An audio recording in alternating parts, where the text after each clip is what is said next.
Alright, guys. So, I've recently been delving into Tommy Robinson. I know this is somewhat of an older story, but he's still relevant in many different ways. And I personally believe, although I've spent about a day digging into the claims, the court cases, and the history of Tommy Robinson, I would be willing to bet that I know far more about him than certain Americans or people who are associated with America that have automatically jumped on Tommy's side. So, what I want to point out is the far right in general has a tendency to start with an emotional presupposition, such as Muslims are dangerous. Usually this is started due to like one event or something, or a couple of events, to where like some extremist carries out some sort of an attack, and then they broadly brush the entire group. It's a very similar way that racism, well, it is racism, it creates this sort of fear mongering and this inability to think critically. And so I think that it's not a bug, but it's a feature of this alt right mentality that you get people like Douglas Murray, who, to be fair, is actually from the region or from the country. But then you have Elon Musk, who obviously knows absolutely nothing about anything and makes misleading, outright fucking bullshit statements in support of Tommy Robinson. Then you've got people like Jordan Peterson, who do the exact same thing. And then it comes out that, lo and behold, a shit ton of what Tommy Robinson was claiming was proven to be bullshit and debunked. And then they have to walk it back. But then what they do is they will go, okay, maybe he's done some bad shit and he's like a criminal and has been prosecuted numerous times and lied about people and all this. But he's the only person that I'm aware of that is bringing to light this Muslim grooming gang epidemic. So, first, just it's a lot easier to just come out and say, no, he's a piece of shit. Like you could say he's a piece of shit and he lies and he's like a fucking criminal and all that, and then go, but some of the things he said was true. So one problem here is this is like typical Americanized type, like inability to check into anything. Like you run with your instinctive deal, which is based on fear. It's confirmation bias, really. You just want, you're not looking for what's true. And how can you tell?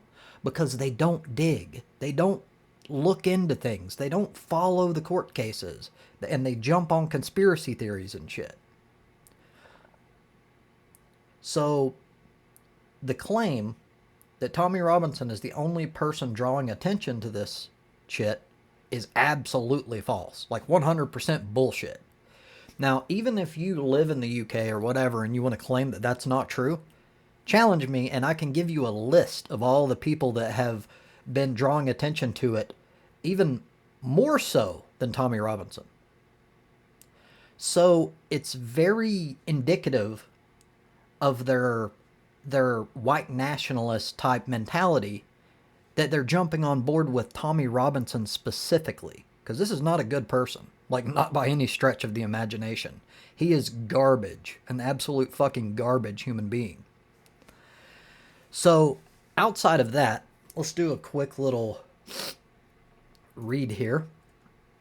So, Tommy Robinson is a British anti-Muslim and anti-immigration activist, a co-founder of the racist English Defence League. Robinson believes Islam is a, quote, disease, and Muslims are invading Europe. He has been connected to transnational anti-Muslim activists and organizations, including PEGIDA, Robinson has had numerous criminal convictions and is currently serving time in jail.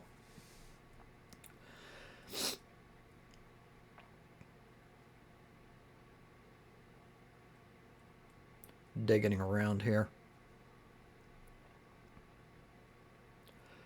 In a 2013 interview, Robinson revealed that he was a former member in 2004 of the British National Party, a far-right racist and anti-immigrant party, stating, "I was looking for a way out. I was looking for somebody to be addressing this Islamic extremist problem." Now, one, at no point in time has he given any sort of evidence for a, quote, Muslim extremist problem. Like, he's preying on people's emotions because he shares these emotions. He's banded together and created a sort of cult where people don't even look for any sort of truth. They don't care whether it's true or not. So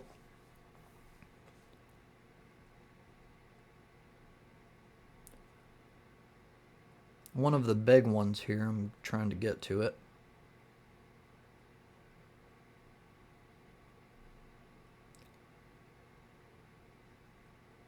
Blah, blah, blah. A bunch of calling for bans of Muslim immigration.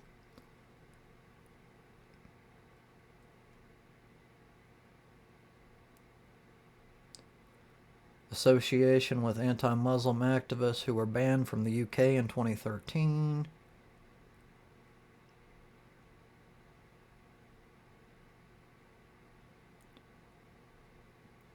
Robinson has been arrested and jailed numerous times in England. In 2005, he was jailed for assaulting a police officer. In January 2013, he was jailed for 10 months after admitting to using someone else's passport to unlawfully travel to the United States. In January 2014, he was sentenced to 18 months for mortgage fraud. Now, this is painting a picture for you. This is not a person who's just like, "I've really got to get to the truth. I've got to reach people because no one's reporting." Bullshit. He's a fucking garbage human being. I think that it's a perfect litmus test to find people who are supporters of Tommy Robinson, and immediately those people should be written off as garbage because obviously they don't look into anything. They support him because they're fucking white nationalists or they're racist or both. So in June 2018, I skipped something. On May 25th, 2018, Robinson was arrested after broadcasting an hour-long video over Facebook from outside Leeds Crown Court. In the video, he made comments that risked causing a trial to collapse. As Robinson's case went viral online, the New York Times reported that the U.S.-based Middle East Forum, MEF, posted articles that portrayed him as a martyr for free speech, and right-wing media joined in, including Fox News's Tucker Carlson, who declared that freedom of speech was dying in Britain. On May 29, 2018, Robinson was jailed for 13 months for contempt of court. In June 2018, far-right activists, neo-Nazis, and others organized a call for his release. Robinson's supporters organized a demonstration at Trafalgar Square in London. The demonstration consisted of 15,000 protesters and turned violent on June 9, 2018. The Guardian article reported that protesters hurled bottles, metal barriers, and other objects at police lines. In response, a letter sent to The Guardian from a group of British parliamentarians, union leaders, and political activists stated that the racist right are using Robinson to reorganize, and noted that Nazi salutes and Islamophobia were present during the protest. Calls for his release came from Dutch anti-Islam politician Geert Wilders, along with supporters from the United States and Australia. Big surprise.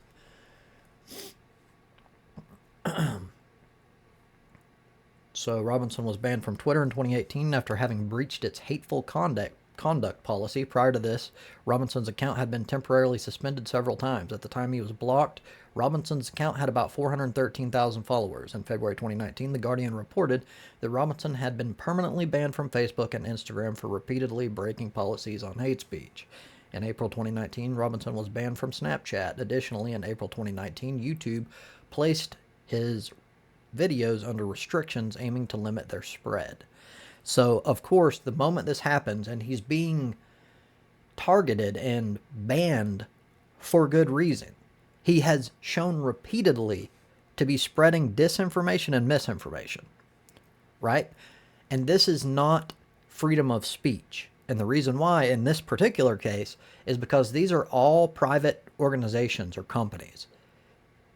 They can tolerate or not tolerate anything that they want, and things that they deem as hate speech, with a vast majority of the population happens to agree with, they don't tolerate. And that's fine. That has nothing to do with freedom of speech. Freedom of speech is when the government effectively tells you that you can't say whatever's on your mind. But anyway, in October 2018, a video was posted on social media showing school children harass and violently assault Jamal Hijazi, a 15-year-old Syrian schoolboy in Huddersfield, England. As the video went viral, Robinson put out 2 videos of his own claiming that Hijazi was, quote, not innocent, and accused him of attacking young English girls in his school. Hijazi's lawyer stated that Robinson's videos on social media turned Jamal into the aggressor and the bully into a righteous white knight, and that Robinson tried to use Jamal's case as a platform for one of his anti-Muslim rants. In 2021, Hijazi sued Robinson for libel, seeking up to £190,000 in damages. During the trial, Robinson declared himself bankrupt. In closing statements of the trial, Hijazi's lawyer noted that we do not rely on the defendant's, Tommy Robinson, agenda, which we say is an anti-Muslim one, which is why we waited into this. Jamal was the victim of that. Robinson defended himself at the trial and maintained that his comments were substantially true. In July 2021, Robinson lost the case, and the judge ordered him to pay £100,000 in libel damages to Hijazi. He lost because it was a fucking lie, and there was evidence to prove that Hijazi was actually a victim in this case, and fucking Tommy Robinson just made shit up to try to slander his name. That's why libel laws exist, to protect people from this sort of bullshit. So Tommy Robinson is a racist, hate-mongering piece of shit, and it would be one thing if he just was like, okay, these are the problems I have with Islam and Muslims in general in England. And he just stated facts and that's it. But that's not the case. He's repeatedly been found to fucking lie. And anytime that happens, especially to this extent, over and over and over, if you ever take the person seriously after that, there has to be a reason for it. And I would wager that a vast majority of the time that reason is because those people are also racist pieces of shit. And they don't care what is true. They don't care. They just want anything they can point to that's justification to hate fucking Muslims. In March 2021, The Independent called into question Robinson's bankruptcy claims, given he'd received hundreds of thousands of pounds in donations and funding. The report found that in little over 2 months in 2018, he received almost £425,000 in donation from his supporters. A video producer who previously worked for Robinson told The Independent he witnessed the transfer of large sums from a crowdfunding page into the activist Robinson's business account. He once asked Robinson about what the withdrawal of £33,000 in donations was being used for, to which Robinson reportedly responded, "Mates, I've got to pay back for, quote, sessions." The video producer told The Independent, "We realized that he was withdrawing huge amounts of donations and cash from a business bank account and just giving it to his friends who were selling him coke and who he owed for nights out." In April 2021, a New York Times piece noted that few fringe figures have enjoyed more cross-national appeal than Tommy Robinson, of course, because racists are going to look for fucking more of their own. Interviews and newly released documents from a court case showed that MEF provided Robinson with financial backing for 3 years using cash from an American tech billionaire, Robert Shillman, and Trump donor, while its president helped shape his message. Big surprise, Trump is involved in white nationalism. The 2021 New York Times article found that money from American-based organization is apparently drying up, and now Robinson is turning to Moscow. It found that he had gone on a media tour of Russia last year, which was also a trip to seek accounts with Russian banks. Of course, he's going to Russia too to spread fucking racism, because there's a lot of people who will listen to him there. Let's see, this is a long one.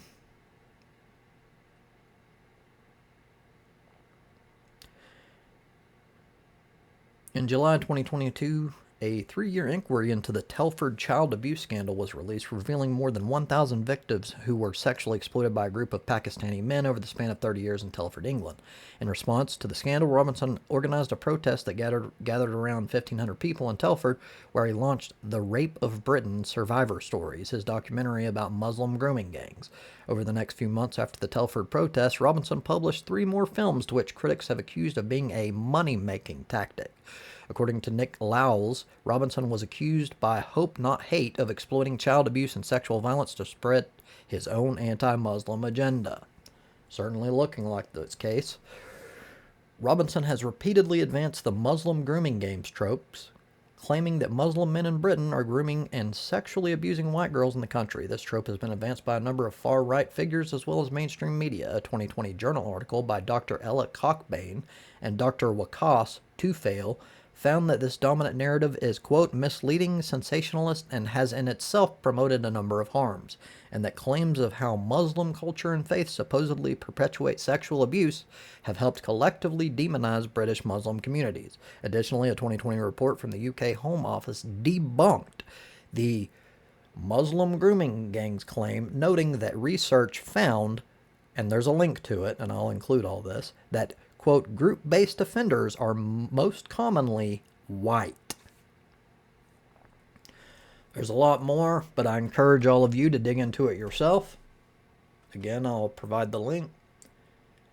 And I still maintain that whether or not someone supports Tommy Robinson should be used as a litmus test for who that person is.